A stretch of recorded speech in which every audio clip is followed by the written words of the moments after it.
Bonjour chers élèves de la classe de première S et de la classe de terminale scientifique. C'est un réel plaisir pour moi de réaliser cette vidéo pour vous.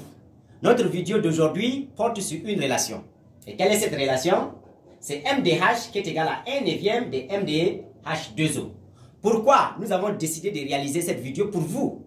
Juste parce que vous allez voir un peu partout dans les documents, cette relation MDH qui est égal à 1 neuvième de MDH2O est plaquée. Elle n'est pas démontrée. Alors, si vous suivez cette vidéo de bout en bout, vous serez capable à la fin de démontrer et de retrouver cette relation dans le cas, si vous l'oubliez, dans le cas que vous l'oubliez. Voyez un peu. Essayons de remonter là pour mieux comprendre. Vous voyez, c'est une relation qui lie les masses avec les pourcentages. Et dans cette relation, dans la plupart des exercices, on ne vous donnera pas la masse d'hydrogène, mais c'est la masse de l'eau qui vous sera donnée. Et si la masse de l'eau est donnée, ça veut dire que la masse de l'eau donnée vous permet de trouver la masse de H en appliquant bien sûr cette relation qui est MDH qui est égal à 1 neuvième de MDH2O. Bien, pour retrouver cette relation, nous allons commencer par là. Lorsque vous brûlez du dihydrogène dans le dioxygène de l'air, qu'est-ce que vous allez obtenir comme produit? C'est l'eau. C'est l'eau qu'on obtient comme produit. Et voyons, elle n'est pas encore équilibrée. Pour qu'elle soit équilibrée, ici, je multiplie par 2 et là aussi, je multiplie par 2. C'est-à-dire nous avons deux atomes. Nous avons 4 atomes d'hydrogène du côté des réactifs et nous avons aussi 4 atomes d'hydrogène du côté des produits. Nous avons deux atomes d'oxygène du côté des réactifs et 2 atomes d'oxygène du côté des produits. Elle est déjà équilibrée. Après avoir écrit cette équation bilan, que faut-il faire encore?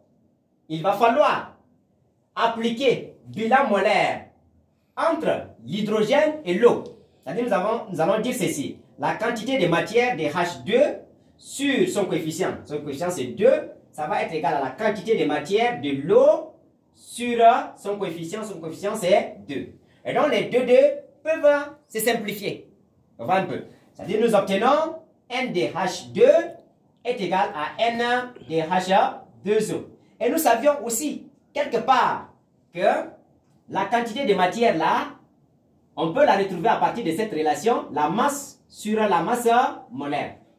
Et donc, si la quantité de matière est égale à la masse sur la masse molaire, la quantité de matière du dihydrogène va être égale à la masse du dihydrogène sur la masse molaire du dihydrogène. Et donc, la quantité de matière aussi de H2O va être égale à la masse de H2O sur la masse molaire de H2O. D'après cette relation, bien sûr. Alors, après cela, nous tirons la masse de H2. M de H2, produit des extrêmes est égal au produit des moyens. Ça va être égal à la masse molaire de H2 fois la masse de H2O, le tout sur, on divise par la masse molaire de H2O. Nous sommes presque à la fin. Il faut suivre attentivement. Ici, nous savions qu'un atome d'hydrogène, sa masse molaire, c'est 1 gramme par mol. Et donc, nous avons 2 atomes d'hydrogène là, donc 2 fois 1, ça donne 2. Donc, ici, la masse molaire de H2, c'est 2. Et donc, on prend la masse de H2 est égale à quoi?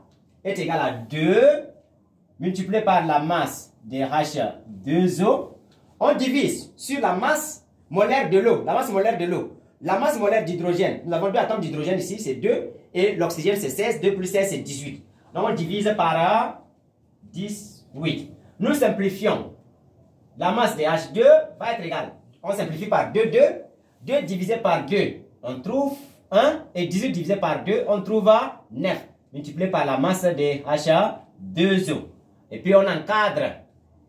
Voilà ce que nous avons retenu, ce que nous avons retrouvé par démonstration. Et donc, la démonstration menée nous a conduit à cette relation MDH qui est égale à 1 neuvième de MDH2O. Vous voyez un peu, l'atome d'hydrogène existe à l'état diatomique. C'est pourquoi nous avons ici MDH2. Donc, MDH2, c'est la même chose que MDH. Donc, ça existe à l'état diatomique. Et donc, comment vous pouvez, n'est-ce pas, retrouver cette relation-là, dans le cas où vous l'oubliez, en suivant bien sûr cette démonstration, et vous avez la réponse exacte qui vous permet de déterminer la masse de H2.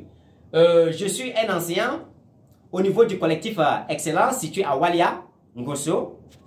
Si vous avez aimé la vidéo, chers élèves, chers amis, n'oubliez pas de la liker, de la partager, de commenter. Nous vous attendons en commentaire car nous savions que l'œuvre humaine n'est jamais parfaite. Nous attendons vos commentaires pour encore plus se perfectionner. Je vous remercie et à la prochaine.